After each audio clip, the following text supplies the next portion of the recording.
আসসালামু আলাইকুম সম্মানিত ভিউয়ার্স, সবাইকে জানাই স্বাগতম এবং শুভেচ্ছা। একই কথা বারবার বলতে গেলে কানে লাগে ঝামেলা। কি করব বলতে হয় আমাদের উপজেলা গর্বের কথা, কারণ আমরা এমন একটি উপজেলায় বসবাস করি, সৌন্দর্যের ঘেরা আছে চারদিকে, কিন্তু আমরা ভোগ করতে শিখিনি। তো এখন আমরা জানাবো যে আমাদের সেই উপজেলার সৌন্দর্যের কথা।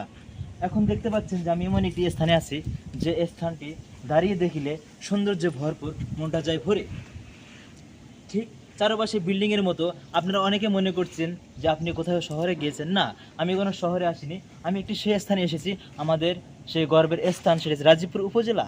দেখেন আপনারা, এখন আপনাদের মনে হচ্ছে যে একটি শহরের আনাচে কোনাচে আছি, কিন্তু আসলে শহরের মতোই দেখতে গোছানো আমাদের সেই উপজেলার প্রেক্ষাপটে আবারই বলতেছি যে একই কথা বারবার বলতে গেলে কানে লাগে ব্যথা।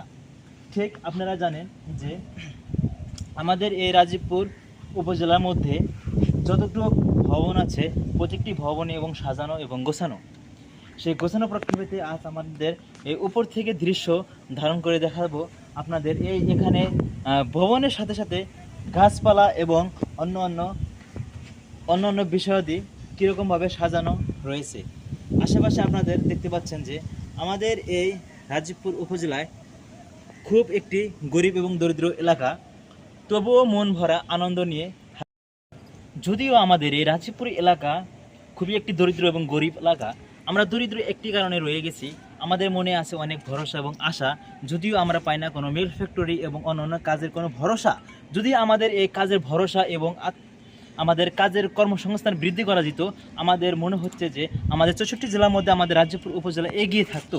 কারণ আমাদের রাজীবপুর উপজেলায় প্রত্যেক ব্যক্তি অনেক কাজের দিকে এগিয়ে, যাদের যদি কাজ বুঝে দেওয়া যায় তারা কাজের প্রতি অগ্রসর হয়। তেমন আমাদের এই রাজীবপুর উপজেলায় সব কিছুতেও আমরা সন্তুষ্ট থাকলেও কিন্তু কিছু কিছু কর্মক্ষেত্রে আমরা সন্তুষ্ট নই। আমাদের রাস্তাঘাট এবং আমাদের কর্মসংস্থান খুবই অভাব। যদি কর্মসংস্থান এবং কাজের ব্যবস্থা করে দেওয়া যেত, তাহলে আমাদের এই রাজীবপুর উপজেলা অত্যাধিক এবং দ্রুত উন্নত হতো।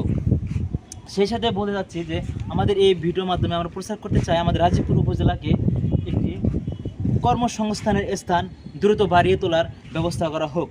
দ্রুত কর্মসংস্থান বাড়িয়ে তুললে আমাদের এই রাজীবপুর দ্রুত উন্নয়ন হবে।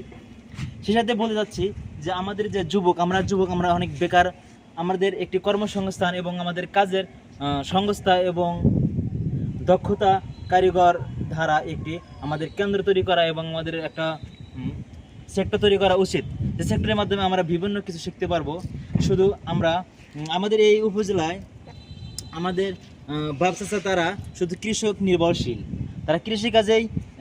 এখন আমাদের এই রাজীবপুর উপজেলায় একটি সমস্যা, যে বন্যা কবলিত এলাকা।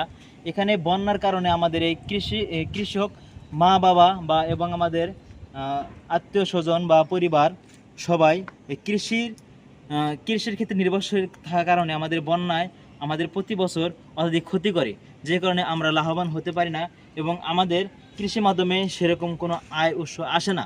তাই আমরা চাচ্ছি যে আমাদের রাজীবপুর উপজেলা এবং এই রৌমারী উপলক্ষে বিশেষ কয়েকটি কর্মসংস্থান এবং মিল ফ্যাক্টরি তৈরি করার উদ্যোগ জানাচ্ছি আপনাদের এই ভিডিওর মাধ্যমে। তো সকলকেই জানাচ্ছি সালাম, আসসালামু আলাইকুম। সবাই ভালো থাকবেন এবং আমার কোনো কথা যদি ভুল ত্রুটি হয়ে থাকে সবাই আমাকে ক্ষমা দৃষ্টিতে দেখবেন। আসসালামু আলাইকুম।